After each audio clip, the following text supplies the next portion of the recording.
మన ప్రజలు ఇప్పుడు ఎలా ఉన్నారు చూడండి, కన్వీనియంట్ క్రిస్టియన్స్, కమిటెడ్ క్రిస్టియన్స్ కాదు.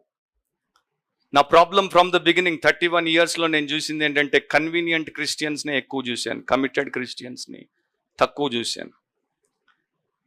మనుషులు క్రిస్టియన్స్ ఎట్లా ఉంటారంటే శారీరకంగా బాగుండండి, నాకేం ఇబ్బంది లేదు. మానసికంగా బాగుండండి.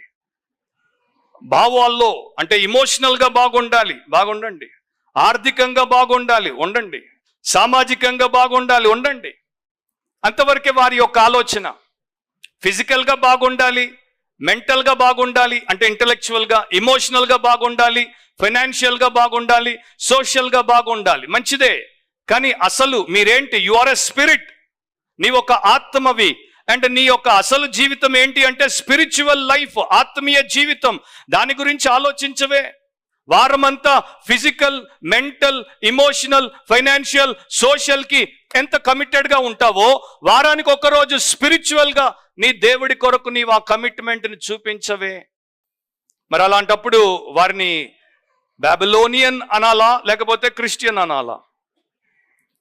సో అది జ్ఞానయుక్తమా, మూర్ఖత్వమా? అది మంచా, అది చెడా? అది భక్తిపరమా లేకపోతే భక్తిహీనమా? ఆలోచించాలి. ప్రతి వ్యక్తి ఆలోచించాలి.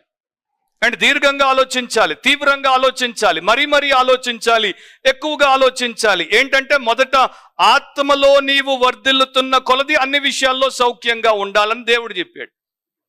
ఆత్మ అనేది ఎంఫసైజ్ చేశాడు, అన్ని విషయాల్లో చెప్పలేదు. సామాజికంగా, ఆర్థికంగా, శారీరకంగా, మానసికంగా, ఈ రకంగా అవన్నీ చెప్పలా దేవుడు ఒకటే చెప్పాడు, ఆత్మీయంగా మీరు బాగుంటే. సో దేవుడి రూట్ ఏంటో మీరు తెలుసుకుంటే మీకు మంచిది. సో ప్రతి జనరేషన్లో దేవుని ప్రజలుగా ఉన్నటువంటి వారు ఈ యొక్క సెక్యులర్ సివిలైజేషన్, సెక్యులర్ కల్చర్ నుండి కాంప్రమైజ్ అవ్వకుండా వేరుగా ఉండటం మంచిది. దాని యొక్క ప్రిన్సిపల్స్ని యాక్సెప్ట్ చేస్తే దాని యొక్క ప్రాక్టీసెస్లో మనం పడిపోవడానికి ఎక్కువ టైం పట్టదు.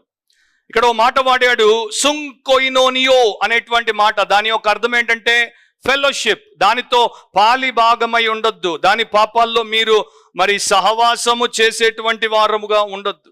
అది గ్రీకులో వారు కొయినే గ్రీక్ వాడినప్పుడు వారి యొక్క అర్థం ఏంటంటే ఆ యొక్క ఫెలోషిప్ అంటే జస్ట్ స్నేహం కాదు, స్నేహం తర్వాత వివాహ బంధముగా మార్చుకోవడం. ఒక ఆడ మొగ ఇద్దరు మొదట ఇష్టపడ్డారు, స్నేహితులయ్యారు, తర్వాత దాన్ని వివాహ బంధముగా మార్చేసుకున్నారు. For life we are together one with another అన్నారు.